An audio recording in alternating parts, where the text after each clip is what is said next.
Bonjour, aujourd'hui nous allons faire une nouvelle vidéo en ce qui concerne le rhume et nous allons nous attaquer au sèche-cheveux. Et donc c'est important de le faire avant de dormir, comme on expliquait la dernière vidéo avec le citron pressé.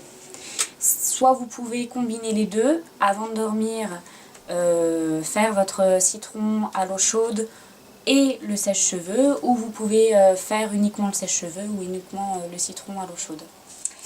Donc voilà, c'est pas nécessaire de chercher des points précis avec le sèche-cheveux, c'est uniquement une zone, une région que vous allez réchauffer. Et donc les régions que vous allez réchauffer se trouvent sur la pointe des pieds, sur la plante des pieds également, sur le thorax et sur la 7e vertèbre, la grosse boule du dos ici là. Jérémy va vous montrer plus précisément tout à l'heure. Voilà. Et donc c'est une méthode qui est très efficace pour les enfants. Et par contre, si vous êtes tout seul, pour les enfants, parce que du coup vous accompagnerez l'enfant à faire la méthode du sèche-cheveux. Si vous êtes tout seul, préférez plutôt le bain de pied qu'on va vous montrer sur la prochaine vidéo, parce que tout seul c'est un peu compliqué à faire. Voilà. Et donc le bain de pied qu'on exposera dans la vidéo plus tard, ça sera donc plutôt pour les adultes et les personnes âgées. Voilà. Donc je laisse la place à Santo et Jérémy pour vous montrer plus précisément ce que va être la méthode du sèche-cheveux.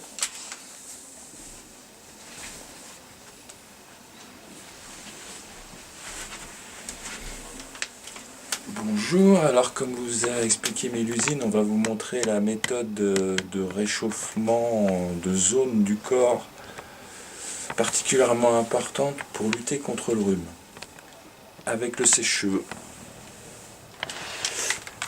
Par contre, un rappel quant à l'efficacité de ces soins, de ces méthodes de soins, c'est qu'il faut absolument les faire avant d'aller se coucher. Mais avant d'aller se coucher, quand on est malade, quand on ressent le besoin d'aller dormir parce qu'on est fatigué exceptionnellement. Bien penser à agir avant de dormir, sinon la fièvre vient et c'est pas efficace. Donc voilà, sur les pieds, on va s'occuper de la zone des orteils et de la plante. Alors avec le sèche-cheveux, on approche, on demande à la personne si ce n'est pas trop chaud, on approche tant que ce n'est pas trop chaud, tout en secouant, remuant, jamais en restant sur place pour éviter toute brûlure. Donc la partie des orteils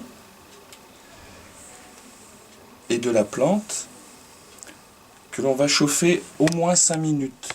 En dessous de 5 minutes, c'est inefficace. Première partie, deuxième partie. Une fois que vous avez fait les deux pieds, 5 minutes chacun, minimum, si vous voulez plus, c'est encore mieux. Vous pourrez vous occuper de la région du thorax, d'ici à là, en utilisant un papier, un carton pour protéger le visage de la personne, que la chaleur ne lui brûle pas le visage. De cette manière, on protège et on souffle. Pareil, sans stagner, sans rester au même endroit, on chauffe la partie. Hop. 5 minutes. Et ensuite, pour terminer, on s'occupe de la région du début des cervicales, où on trouve la grosse vertèbre ici, on va dire toute cette partie-là. Et même processus. On approche, on demande à la personne si c'est pas trop chaud. Et on chauffe la partie pendant 5 minutes. Une fois tout ça fait, on peut se rhabiller et aller se coucher. On peut combiner la méthode du citron chaud qu'on a vu dans la vidéo précédente avec le sèche-cheveux. On multipliera les effets et la chance d'éliminer la fièvre.